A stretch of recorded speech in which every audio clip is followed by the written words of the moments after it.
আসসালামু আলাইকুম সবাইকে। সাথীস ব্লগ থেকে আজকে আমার সেকেন্ড ব্লগ আপলোড হচ্ছে। তো আজকে আমরা যাচ্ছি আমার ভাইয়ের মুখে ভাত অনুষ্ঠানে। সেখানে গিয়ে কী করলাম না করলাম, একটা ফ্যামিলি টাইম কী করে কাটালাম সেটা আপনাদের সাথে শেয়ার করব।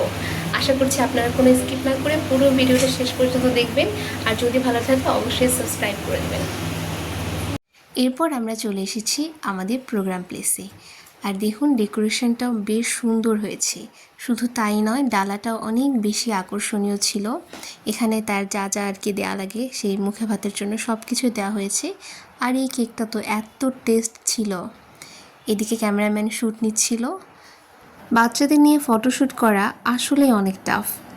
তবে ছবিগুলো দেখার পর এত শান্তি লাগে যে যতই কষ্ট হোক না কেন সব ভুলে যাওয়া হয়। তবে আমার ভাই এতটাও জ্বালায়নি, কারণ ওর ঘুমের সময় হয়ে গিয়েছিল, ওই জন্য ওই সময়টা একটু জ্বালিয়েছিল। আমার বোনকে দেখে মাশাল্লাহ বলতে ভুলবেন না। এই যে শুরু হয়ে গেল তার মুখে ভাত, আর এই যে আমাদের খাওয়া দাওয়া শুরু হয়ে গিয়েছে এদিকে। সব কিছু মিলিয়ে আমাদের প্রোগ্রামটা অনেক গোছালো ছিল, আর আমাদের অনেক ভালো সময়ও কেটেছে। অনেক দিন পর অনেকের সঙ্গে দেখাও হয়ে গিয়েছে। শুধু মুখে ভাত নয়, একটা ফ্যামিলি গেট টুগেদারও হয়ে গেল। যেহেতু প্রোগ্রাম শেষ তাই আমরা সব কিছু নিয়ে চলে যাচ্ছি। আর একটা কথা তো বলতেই ভুলে গিয়েছি, আমার ভাইয়ের জন্য সবাই অনেক অনেক দোয়া করবেন। প্রোগ্রাম শেষ হয়ে গেল, তারপর যে যার বাসায় চলে গেল। তার কারণ হচ্ছে আমরা প্রোগ্রামটা করেছিলাম একটা রেস্টুরেন্টের মধ্যে। তো আজকের ভিডিওটা এই পর্যন্ত। সবাইকে অসংখ্য ধন্যবাদ।